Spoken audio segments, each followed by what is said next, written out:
गेल्या काही दिवसात राज्यात पावसाचं धुमशान सुरू आहे। मुंबई, कोकणसह मराठवाड्यात मुसळधार पावसाने हजेरी लावली। त्यामुळे काही ठिकाणी नद्यांना पूर आला असून जनजीवन विस्कळीत झालं। पुढील 2 दिवस पावसाचा जोर कायम राहण्याची चिन्हे आहेत। दक्षिण कोकण, दक्षिण मध्य महाराष्ट्र, मराठवाडा या भागांमध्ये काही ठिकाणी मुसळधार ते अतिमुसळधार पावसाची शक्यता हवामान विभागाने वर्तवली आहे। आज 17 सप्टेंबरचा हवामान अंदाज जाणून घेऊ।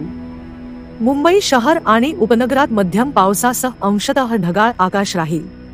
कमाल आणि किमान तापमान अनुक्रमे 29 अंश आणि 24 अंश सेल्सिअस एवढे राहण्याची शक्यता आहे। आज सोलापूरसह रायगड, रत्नागिरी, सिंधुदुर्ग मध्ये अनेक ठिकाणी जोरदार तर काही ठिकाणी मुसळधार पावसाची शक्यता आहे। या तिन्ही जिल्ह्यांना बुधवारी येलो अलर्ट देण्यात आला आहे। पश्चिम महाराष्ट्रात देखील पावसाचा जोर पुढील काही दिवस कायम राहण्याची शक्यता आहे।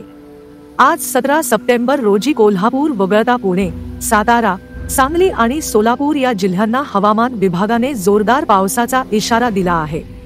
पुढील 24 तासांसाठी 4ही जिल्ह्यांना येलो अलर्ट जारी केला आहे। उत्तर महाराष्ट्रातून पावसाचा जोर काहीसा ओसरणार आहे। अहमदनगर वगळता उत्तर महाराष्ट्रातील उर्वरित जिल्ह्यांना कोणताही अलर्ट दिलेला नाही, परंतु नाशिक, जळगाव, धुळे, नंदुरबार या जिल्ह्यांमध्ये काही ठिकाणी मध्यम पावसाचा अंदाज आहे।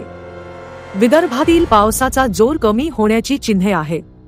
विदर्भातील अमरावती, नागपूर आणि गडचिरोली या 3च जिल्ह्यांना हवामान विभागाने येलो अलर्ट दिला आहे।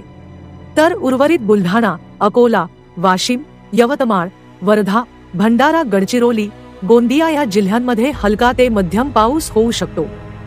ब्युरो रिपोर्ट, जम न्यूज इंडिया।